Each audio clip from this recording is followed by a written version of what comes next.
Hi, I'm Andrew Randell from AR Coaching, and I'm here with Canadian Cycling Magazine to talk to you about how to improve your climbing, particularly how to improve your standing climbing. In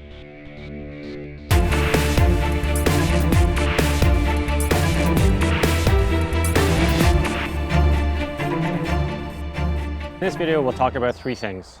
We'll talk about your pacing, your shifting, and the actual technique of how to stand when climbing. Pacing is an integral part of cycling. Whether it's a short effort or a long one, your pacing will be key.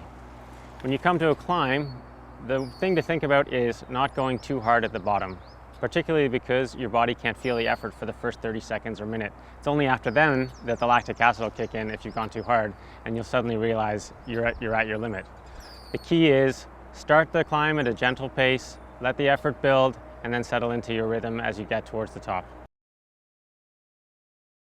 What you want to think about with your shifting is you need to anticipate the climb that is coming up, particularly when you want to shift from the big ring into the small ring. Shift ahead of the climb, anticipating the gradient that you're going to get into, particularly shift from the big ring to the small ring while it's flat, less pressure on the pedals, much easier for the chain to move across the gears, and then you can use the gears on the back wheel to adjust your tempo, your cadence as you go up the climb. But typically as you approach a climb, you'll be on your big ring.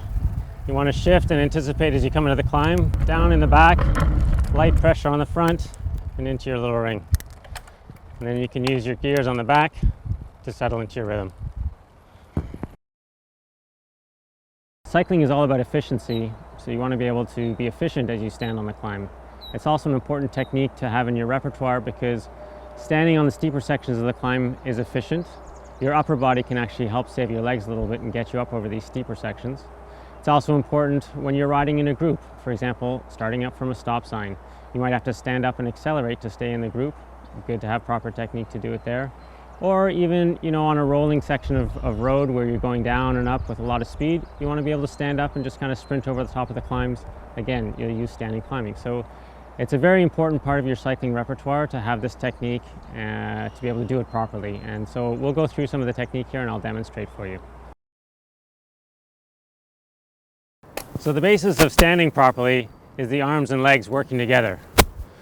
Notice how as my leg pushes down, my arm pulls up. Leg pushes down, arm on the same side pulls up. Bike sways side to side. So as the leg pushes down, the arm pulls up. They're enhancing one another, creating a greater force than if just your leg was pushing down on its own. With your arms and shoulders relaxed, push your butt back so that your hamstrings are almost brushing against the tip of your saddle. Flatten your back, push your pelvis up into the sky. This will help activate your glutes and get you powering up the climb. So poor technique often involves the arms being very stiff and the shoulders not moving very well, the legs and arms working against one another, and often the pelvis comes forward almost rubbing the stem when in fact you want to be pushing your butt back. To recap, there are three things you want to think about when you're getting into a climb. First, your pacing.